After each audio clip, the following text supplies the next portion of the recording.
Hi, this is Danielle Mila and Christina Keys, and we're going to talk about grief, caregiving, and the holidays. I'm Danielle Mila. I'm a financial planner and tax professional, and I'm owner and financial planner of Spark Financials. And Christine? I am Christina Keys. I cared for my mother for 10 years who had a stroke, and my ex-boyfriend since 2019 for a few years. And now I am the founder of Keys for Caregiving. We're so glad that you're here today with us as we're going to talk about probably a very heavy subject for many people. And we're going to talk about how we've gotten through in our stories during the holidays. And if anybody feels triggered or uncomfortable, because we will be talking about some things that bring up grief, some things that might be some difficult subjects, whatever you need to do to self-soothe, whether it be take a drink of water, take a deep breath, grab a blanket, whatever you need to do to care for yourself, please make sure to do that, because we know that sometimes talking about these things can be not so fun. And Christine, we see you. We're glad that you're joining us here this morning. We love Christine. So I was thinking and resonating on the post you recently put out, Christina, as I'm getting confused with Christine in the comments, about your journey through the holidays in 2022. Can you tell us more about that? Yeah. I'd cared for my mom for 10 years. And when mom first had her stroke, they gave her 1% chance to live. So we didn't even think she was going to make it out of the ICU. And that was in 2013. Well, 2022 comes along, and we had tried really hard to do a lot of stuff to keep her strong, but her body was just declining.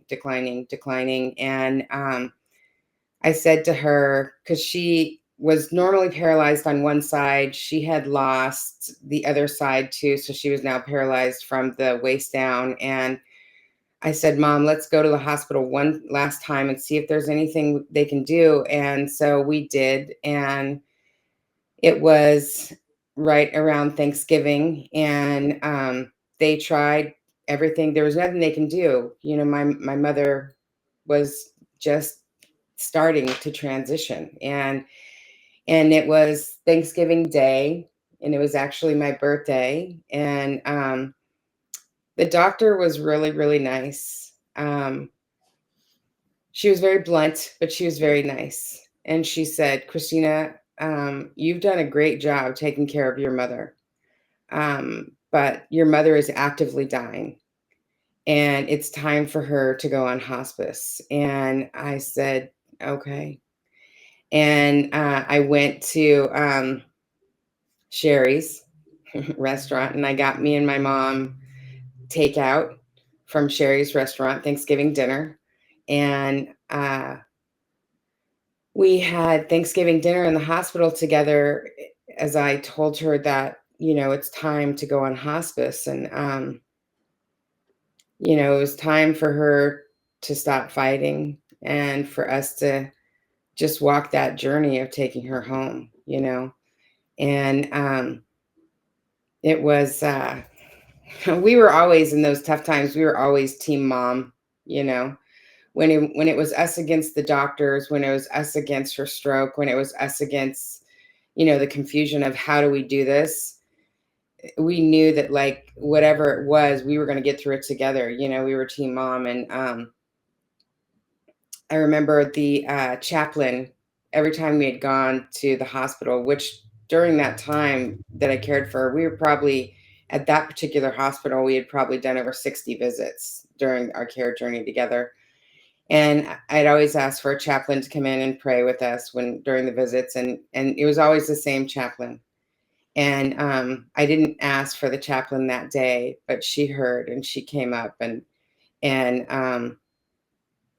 she said, I heard this will be the last time I see you two. And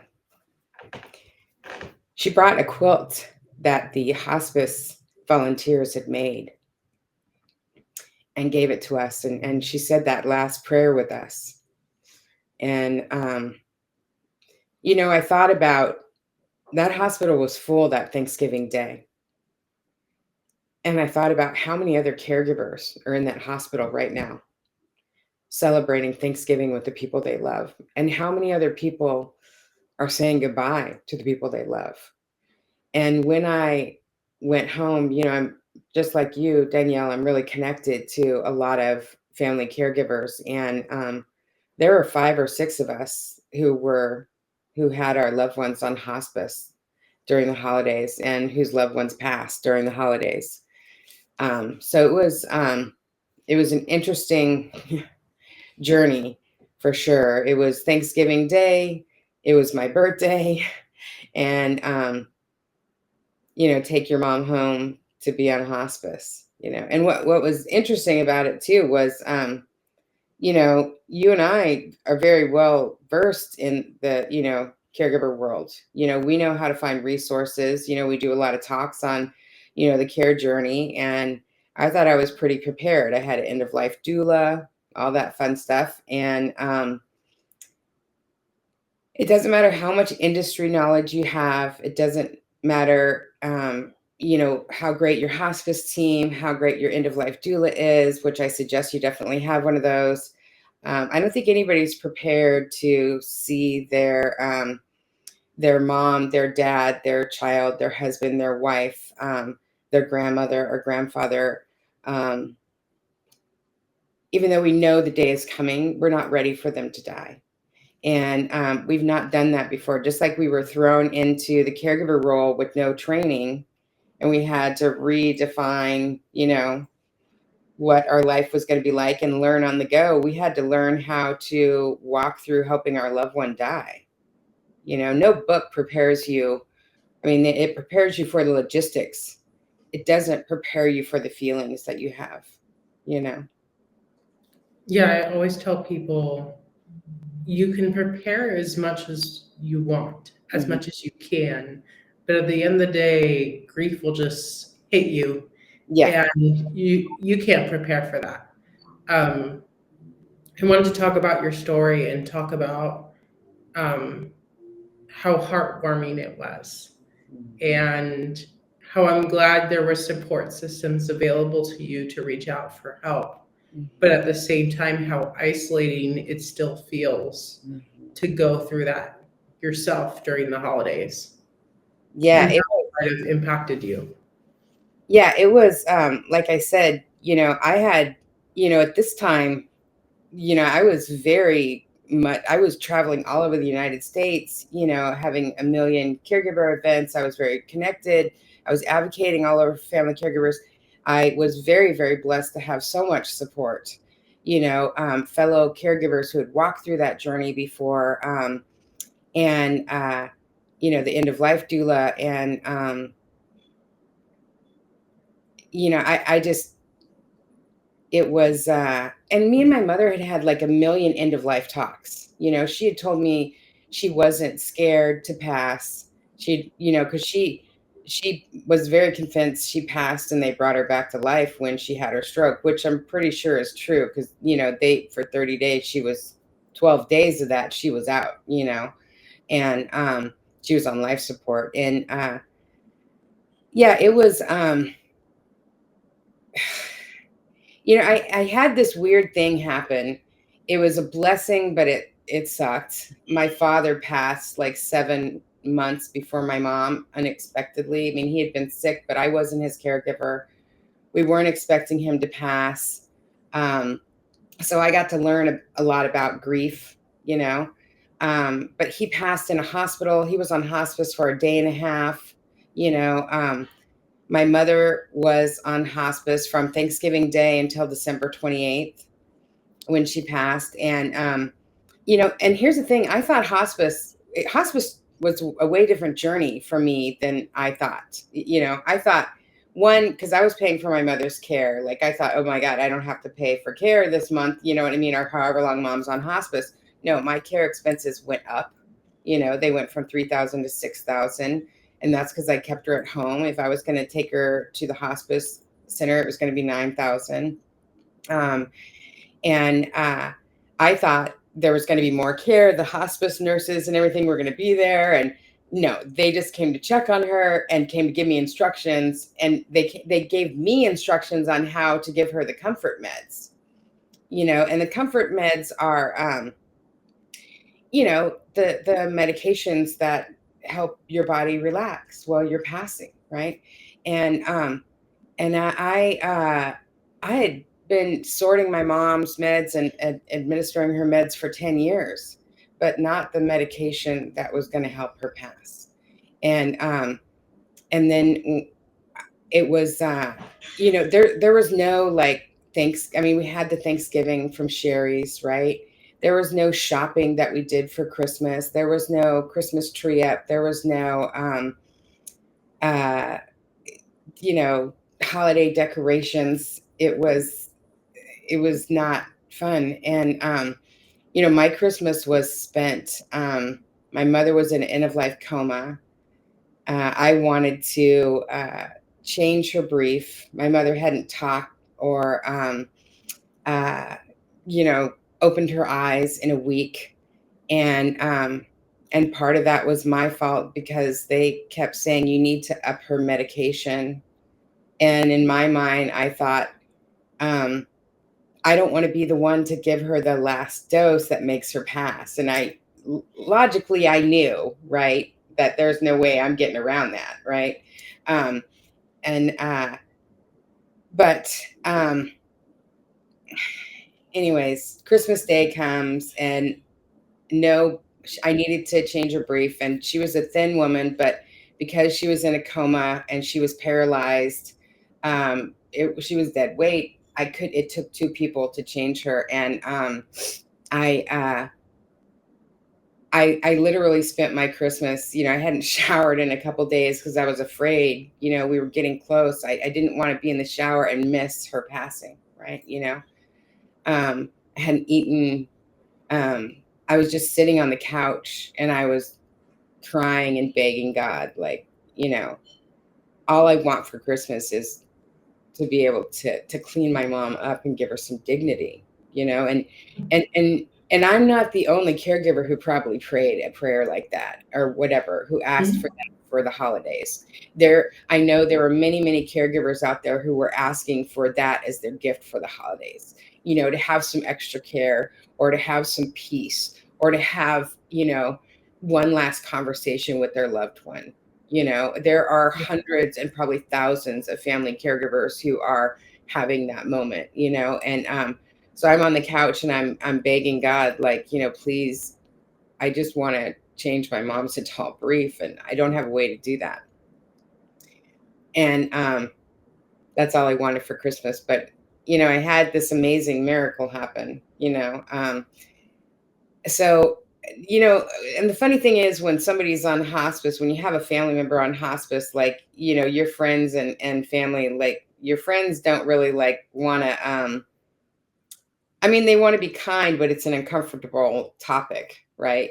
So they aren't like calling and stuff all the time. And out of the blue on Christmas Day, this woman, Vivian, she had been a caregiver for her father and her mother, and I knew her, but we weren't like friends. Like we didn't have each other's phone number even, right? But she had been somebody who donated to my nonprofit. And like a month before, I had picked up some stuff that she was donating to my nonprofit, and her mother had just passed. My mom had just gone on hospice. We gave each other a hug. We cried, and then that day on Christmas Day, she messaged me on Facebook, which was really odd. Like we weren't the kind of friends that would do that. Right. And again, we didn't have each other's phone number. And she's like, how are you? I'm like, I'm fine. My friends weren't messaging me on Christmas Day because they're trying to avoid that. Right. And I said, I'm just kind of like, trying to figure out how to change my mom's brief. And she's like, oh, I'll come do it. And I'm like, no way. I'm not. No, I was like mortified that she would even think I was asking. Right. And she's like, are you having Christmas dinner? I'm like, no, and she had family that had flown in and was at her house. And she says, please let me come help, please let me come help.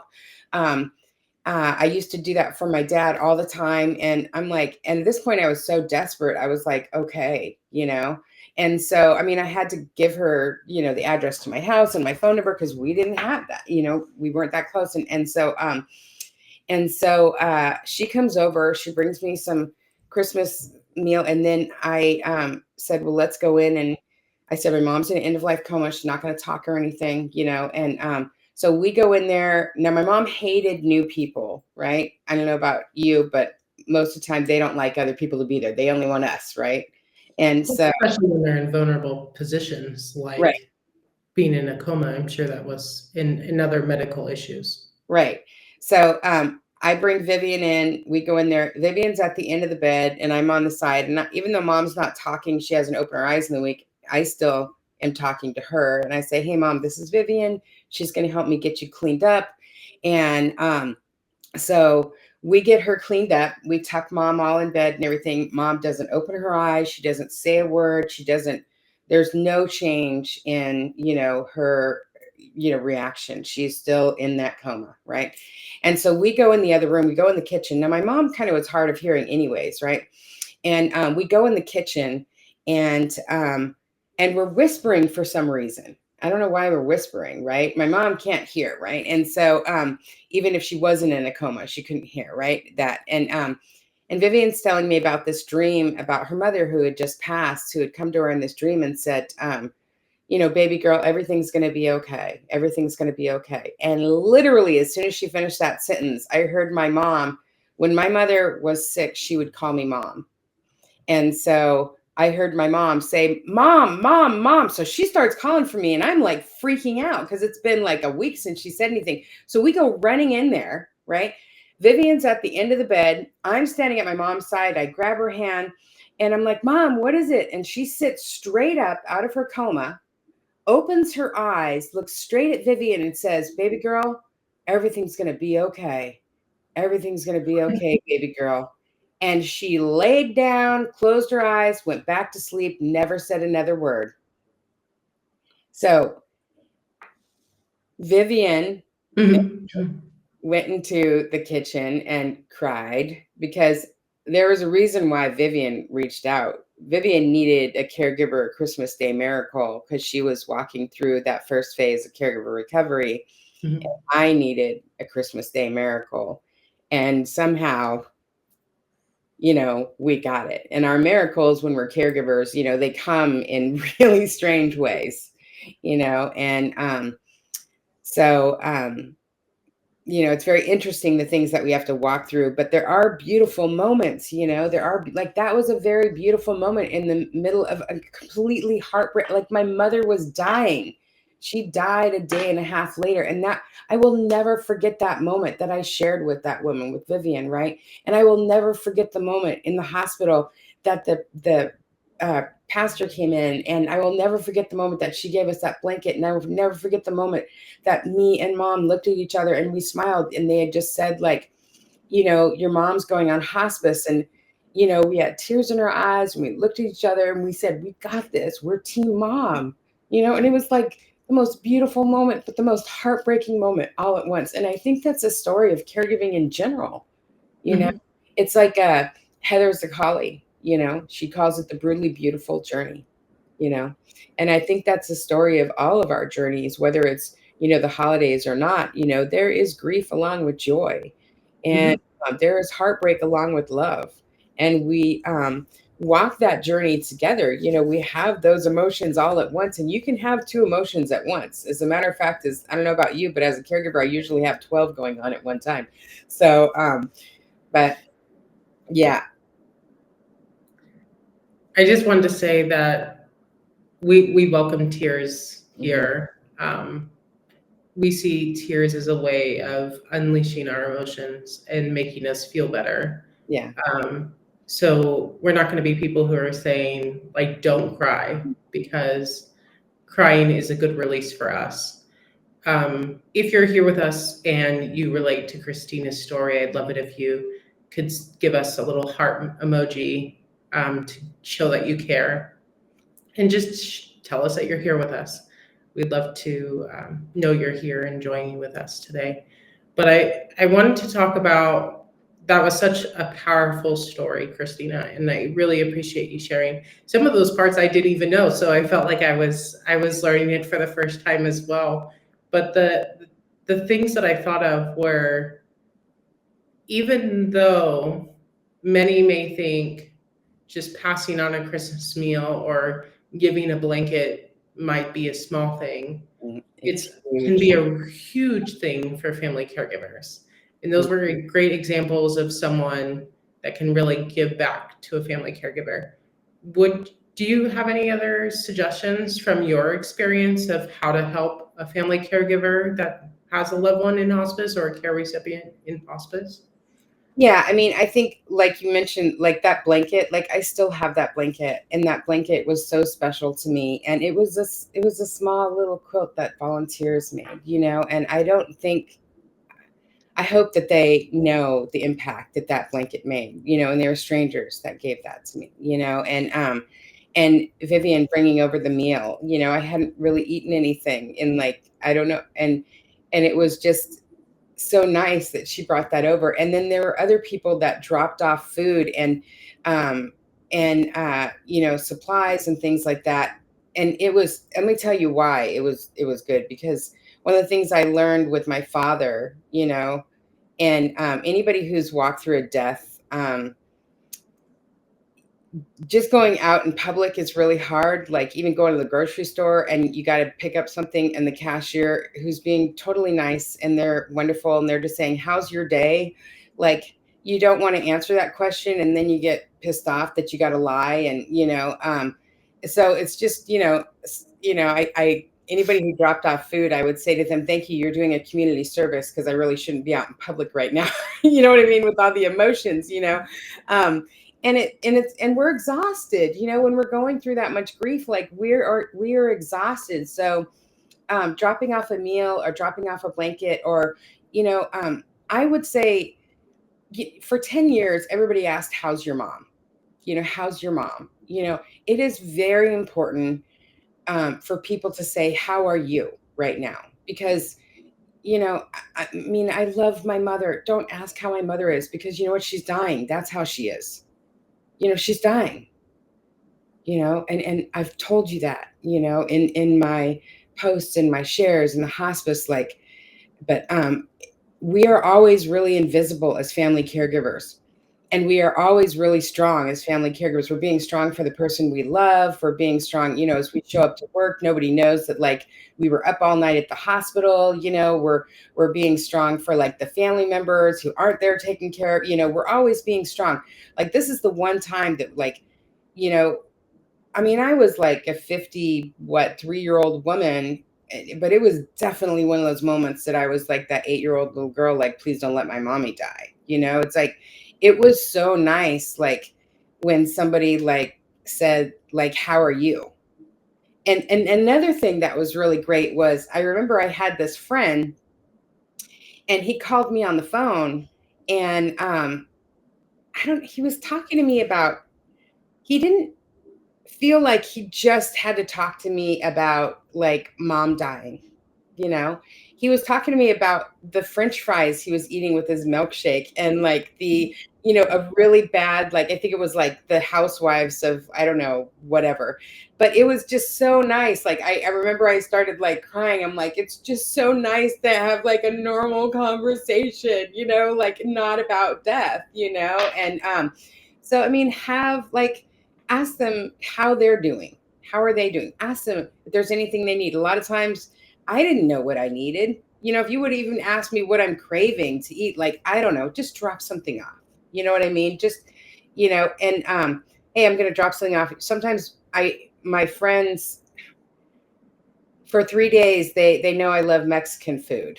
And for 3 days, they tried to like, from my nonprofit, they tried to say, "Hey, I wanted to drop off some nachos for you. Can I do that?" And I didn't want to see anybody. And I was like, "No, no, no."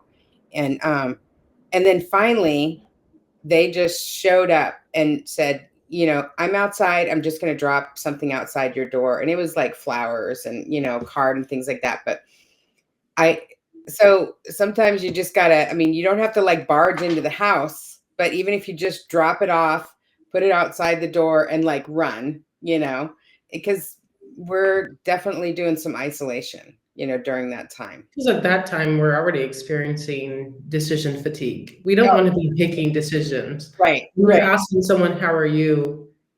You might have to prepare yourself with this may be a very negative Oh, response. oh yeah. It's Like when definitely, people would say Merry Christmas to me, I'd be like, yeah, Merry Christmas, all right.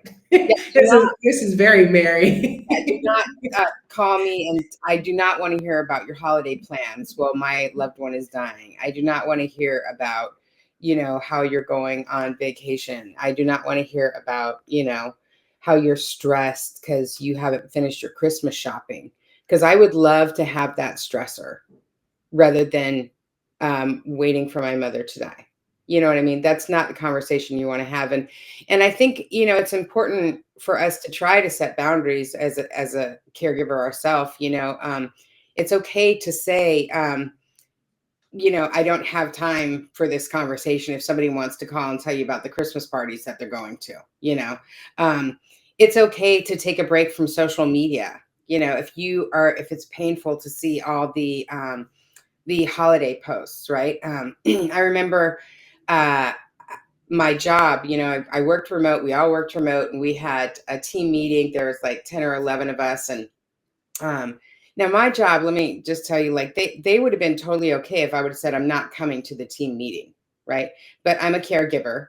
And so I do the same thing us all do. We think we can do it all, right? We're really bad at setting boundaries for ourselves. So I show up to the team meeting, right? And they're going around the room and they're talking about what they're doing for the holidays, and they're all like laughing and talking about how they, this family member's coming and they're doing this, and I am like the whole time like, please God, don't let him ask me. Don't let him ask me. Don't let him ask me. Because I don't know, because it's a crapshoot. Like we got a 50-50 chance. I'm either gonna say, like, my mom's dying, I'm gonna be The honest truth, or a total jerk, or I'm gonna do like, oh, I got nothing planned. I don't know what's gonna happen from minute to minute. I don't know what's gonna happen, right? But you know, if I would have been smart, I would have, and if I would have been able to think, but I hadn't been sleeping, I hadn't been eating, my day was, my big goal was make sure to be around mom in case she passes, make sure to get her medication on time, and that's it. That's all I could do. And so but if you're able to, you don't have to go to those holiday parties or meetings. And if you are required to, I would say contact your boss ahead of time, send them a message or whatever, and say, hey, my loved one is on hospice. It's very uncomfortable for me to talk about the holidays. Is there anything we need to talk about ahead of time? And can I be excused from that meeting? Or if you have a small team and you're a leader or a manager, perhaps reach out to that employee that has a loved one on hospice and let them know, hey, you don't have to come to the meeting today.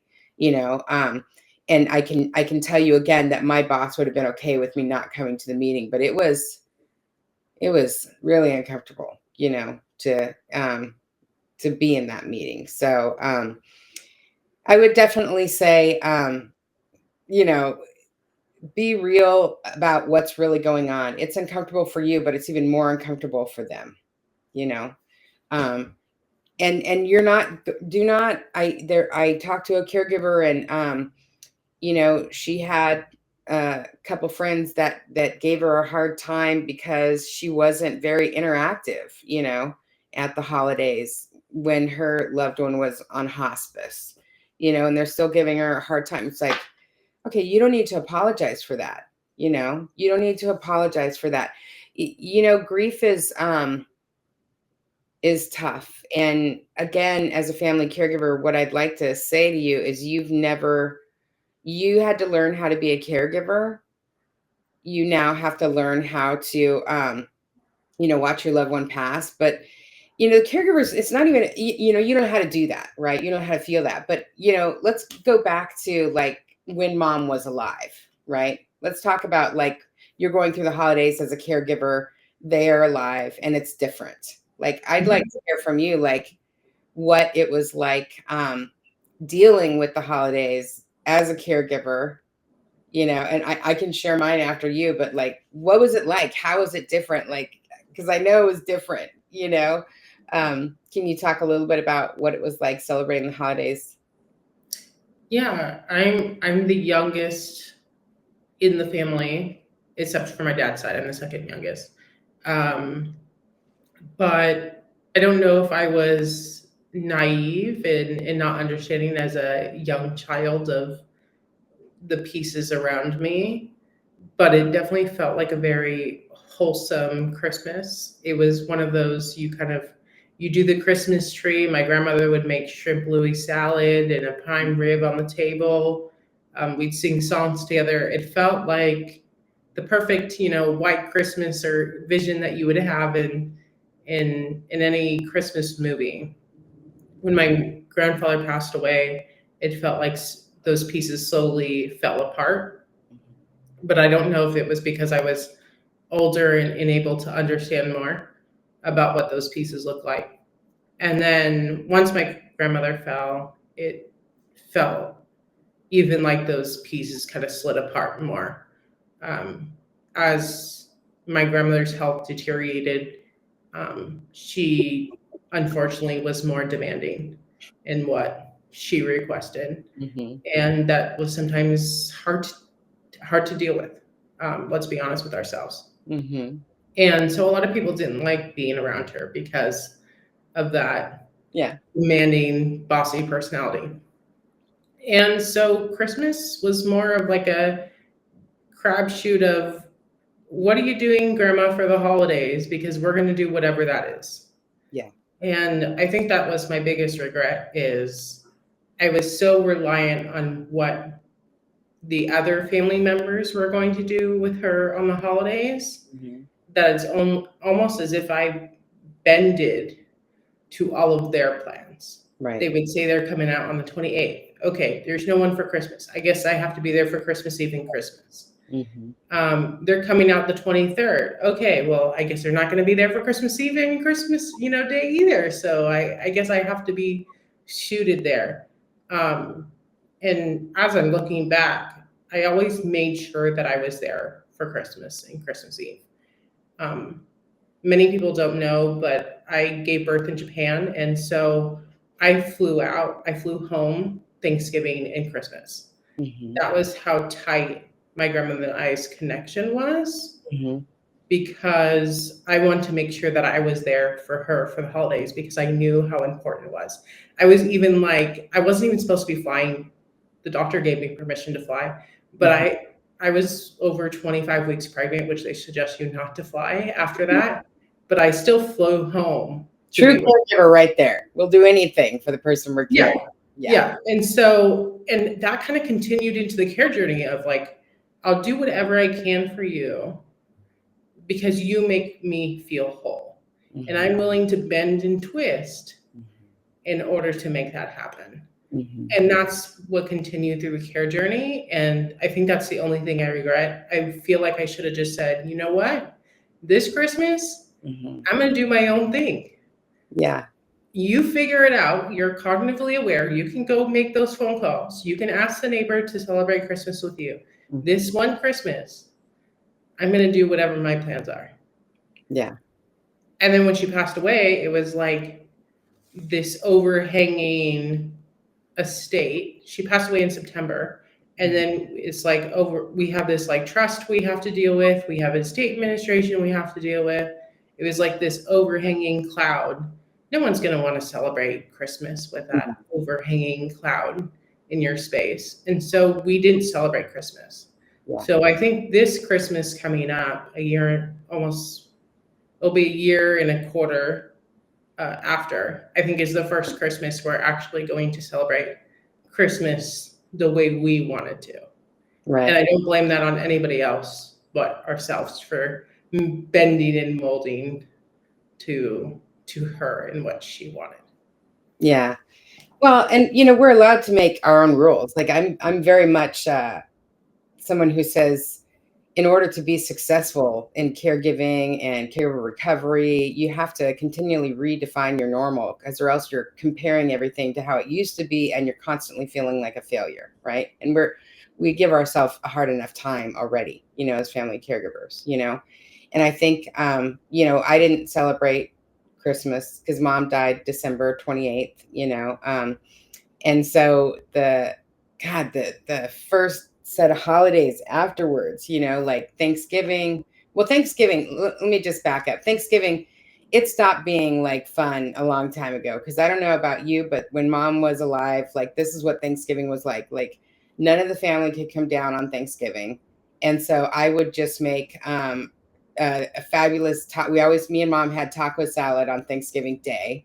And then the Friday after, like my sister would usually come down and I would have to be up like, shopping and cooking all night and all morning for everybody, for that, my sister's side of the family to come down and make sure everybody was happy and take care of mom and, and by the time we sat down to Thanksgiving dinner, like people would look at me and be like, why do you seem so exhausted? I don't know. Like I just work 3 jobs, like there's like 2 grown-ass adults here, you guys could have helped with like making the dinner and you guys could have helped with cleaning or taking care of mom, but no, I'll do it all, right? And I think that happens a lot for family caregivers, like other family members come, or we adjust our life or our holidays or whatever to, because we want to make that person that we're caring for happy. It's about them, right?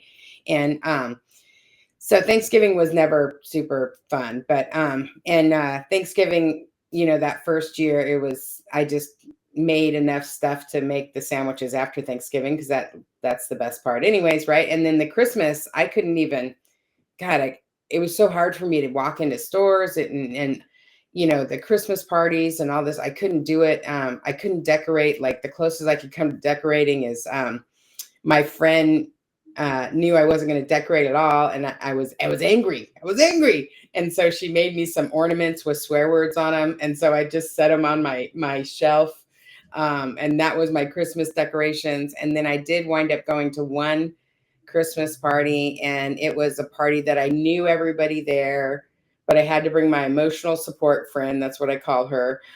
She's my friend who actually, she was caring for her husband. He passed away a week after my mother. And so we've been on a grief journey together and a caregiver recovery journey together.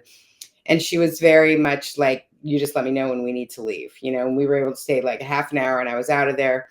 And literally on Christmas Day, I woke up that morning, like 6 o'clock in the morning, I think I was at like Safeway getting flowers, and I brought the flowers home. I made a bouquet for my mother and I went to her gravesite, and I sat him on a grave and, I said, Merry Christmas. And I went home and I just prayed for the day to be over.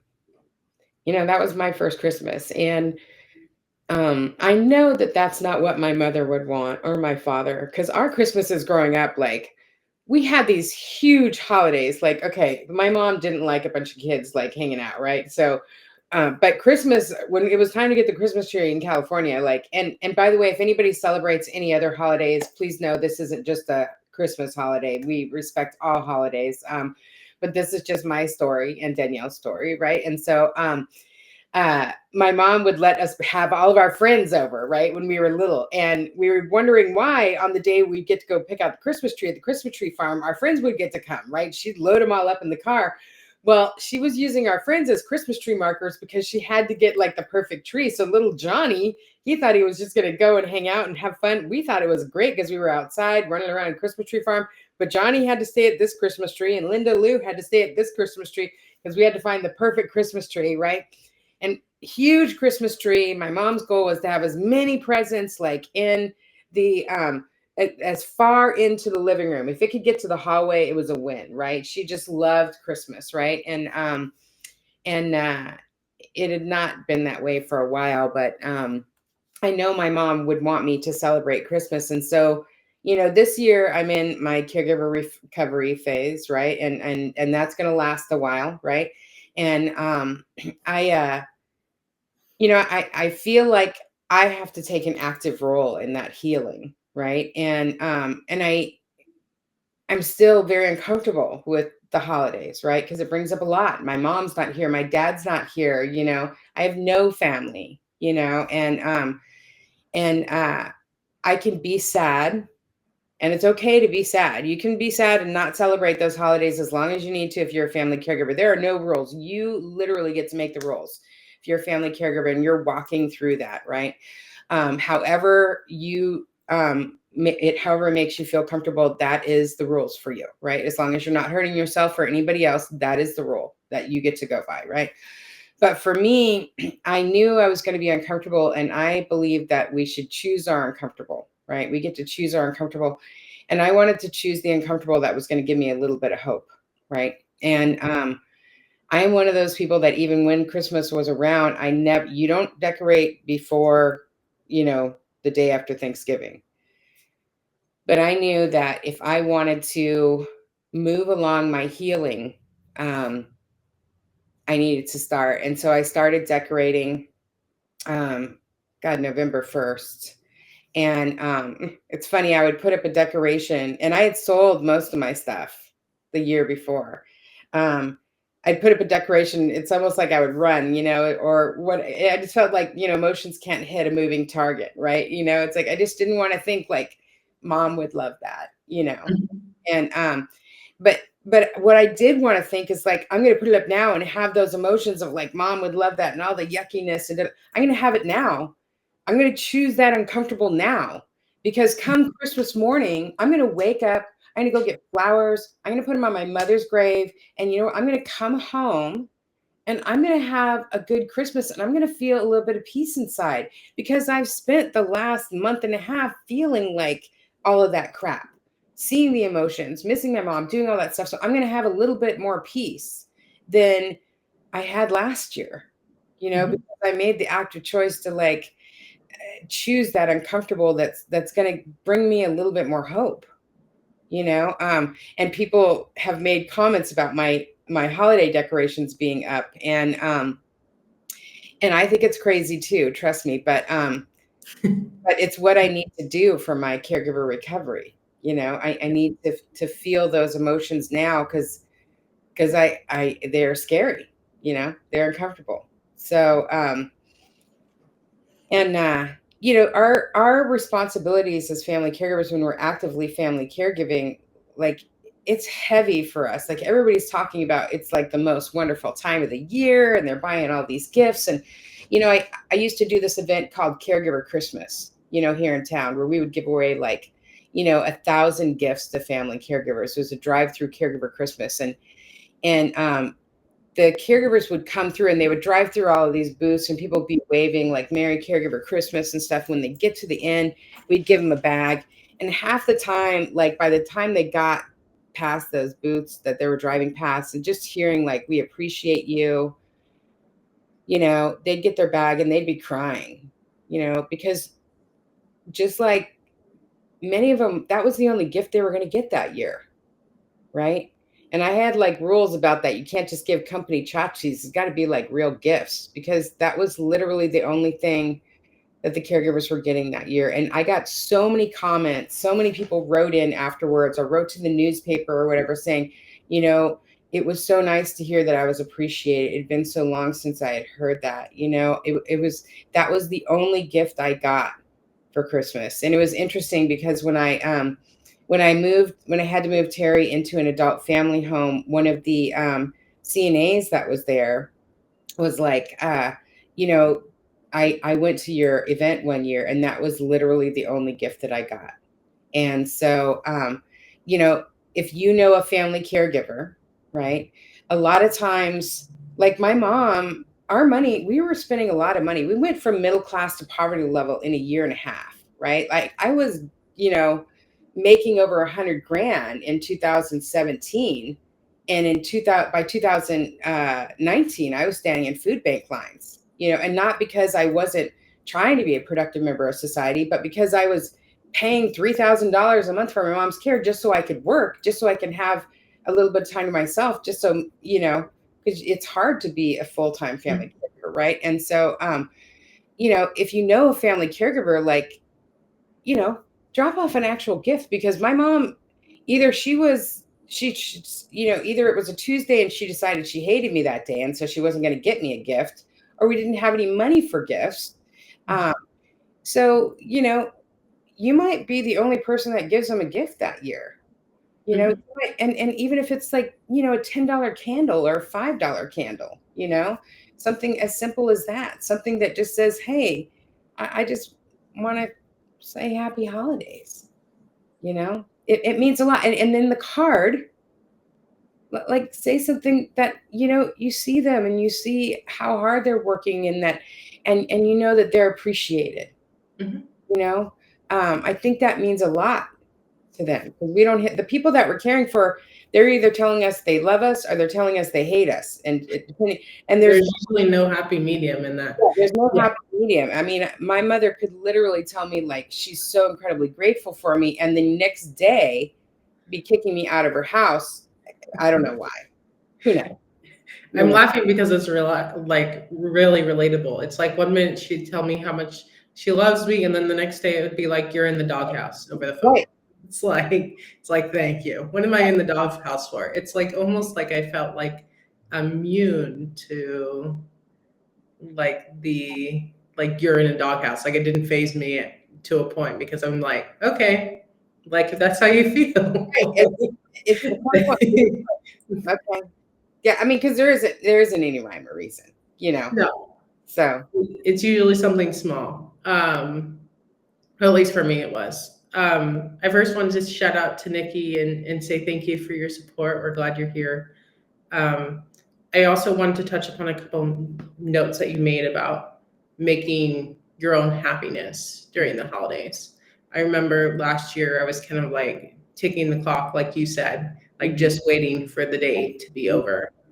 But I'm so glad that you got that support, your companion or your grief supporter to help you through that. Because mhm, I think a lot of people forget that there's people out there. My therapist used to tell me if someone's telling you they're willing to do something, take them up on it.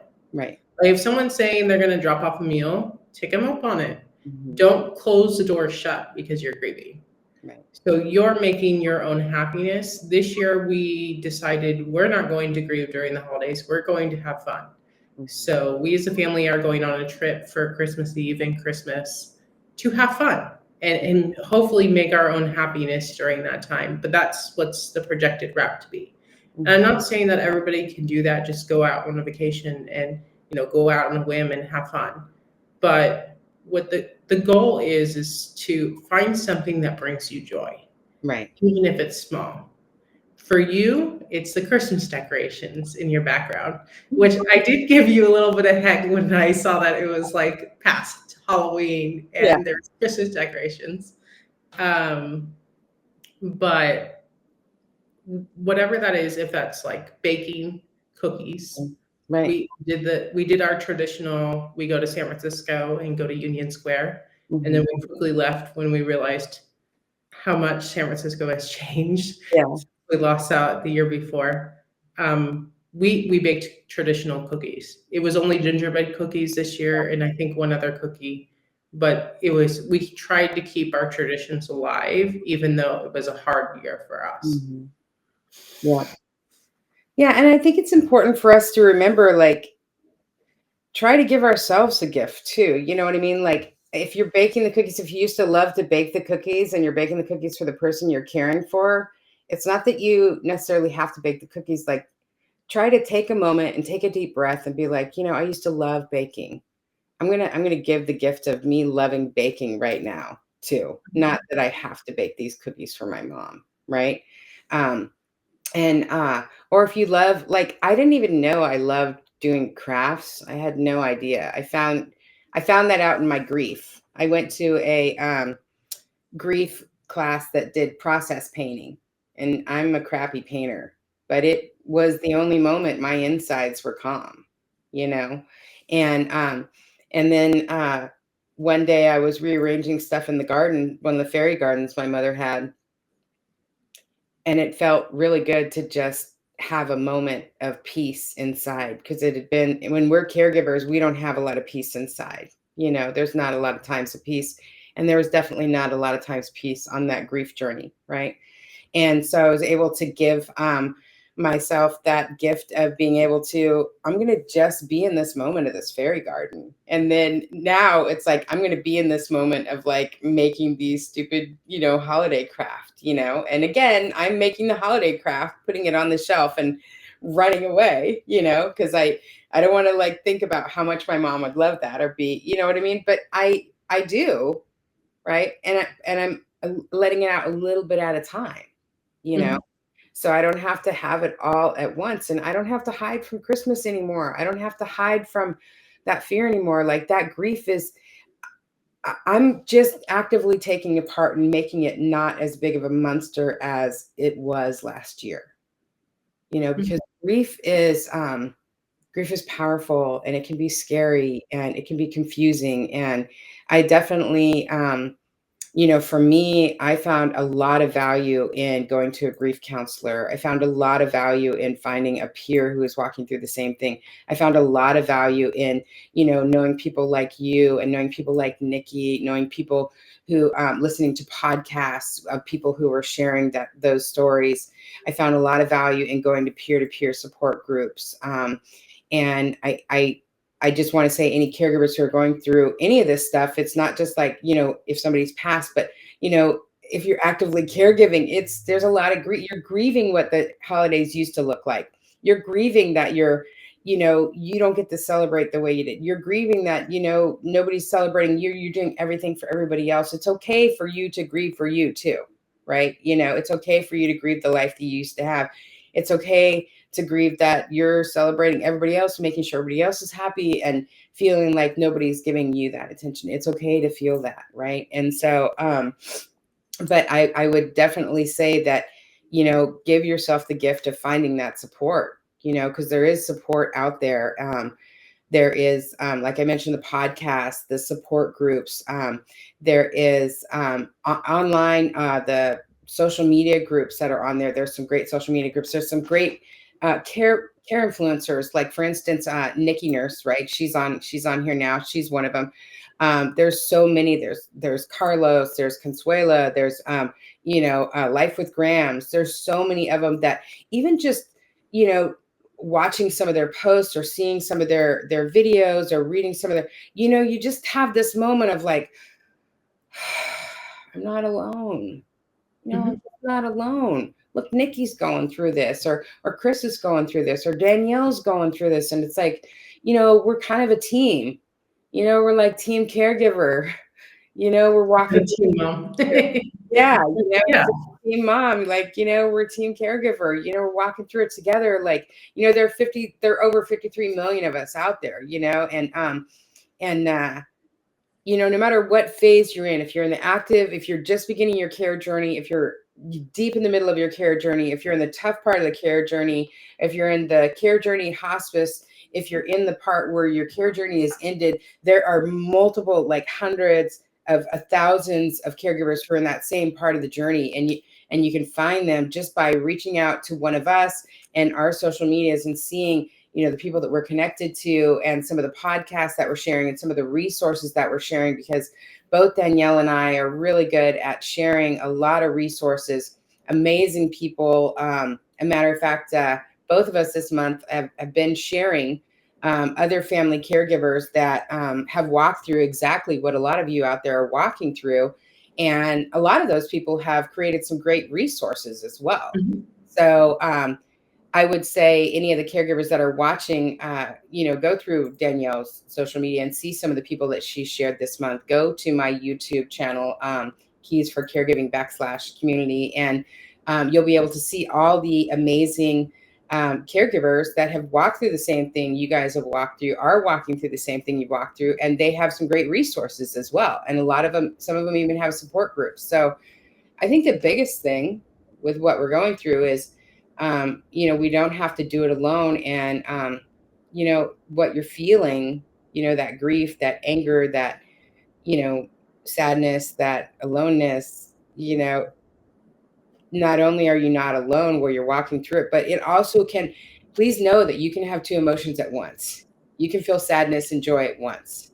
You can feel anger and peace at once. It's okay. It's interesting. After my mother passed, somebody talked about the 5 phases of grief or 6 phases of grief. I'm going to tell you something about that. Those phases were based on a study of people who were dying.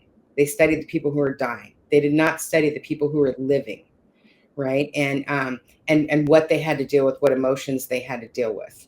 And I don't know about you, Danielle, but for me, especially at the beginning of my grief journey, and especially during my caregiving journey, I had emotion every flipping 5 minutes. And there was no right.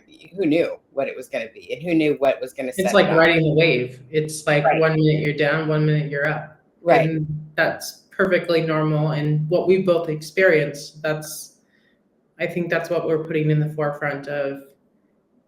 1 in 5 caregivers are experiencing this, maybe to a different level and different story that we are, but there's probably someone, even maybe your neighbor, who's also experiencing this story.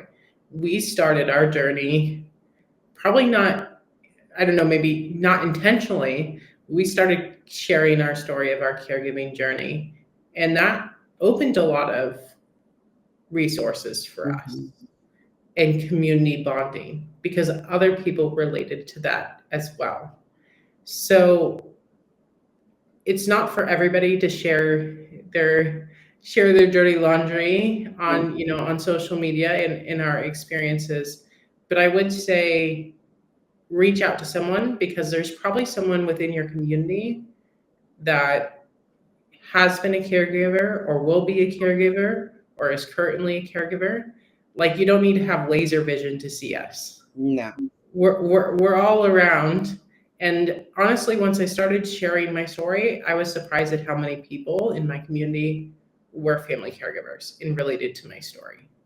Right. And I think, if you're comfortable, sharing some of your story, there are going to be people that are going to say, hey, I'm walking through that too, or I had no idea you were walking through that. So, I mean, it's as simple even as like getting on social media and, typing in the word caregiver, but you can definitely find resources on Danielle's page, my page, and any of the people we're connected with. We're very collective. We like to collectively think that all of us together are the solution, not just one of us. And so you'll be able to connect with other amazing people at either one of our pages too. So if we were to wrap up this live, what is one tip that you would give family caregivers or those who are grieving during the holidays? Be kind to yourself. You have not done this before. You've not done it before. You might have had the same kind of holiday with the person you're caring for before, but the circumstances are different. Maybe they've progressed along in their disease or their diagnosis. Maybe there's more money or less money or a different job or a different relationship. You've not done it before, and if this is your first or second or third year after you've lost your person you've cared for, you have not done this before.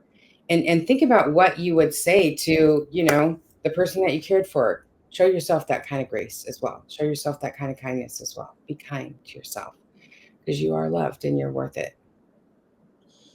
Yeah, I'd say for me, that would be my first response, but I would say the second response is find your own happiness. Find what little thing brings you joy.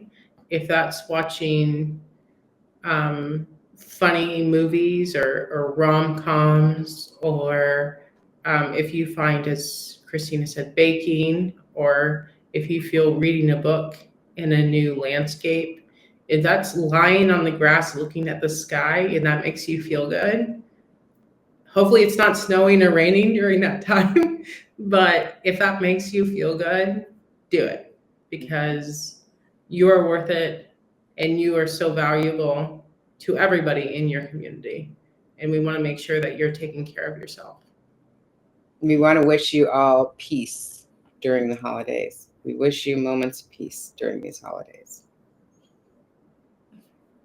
I hope you enjoyed our time with us and wishing you warm wishes and a sense of peace this holiday season.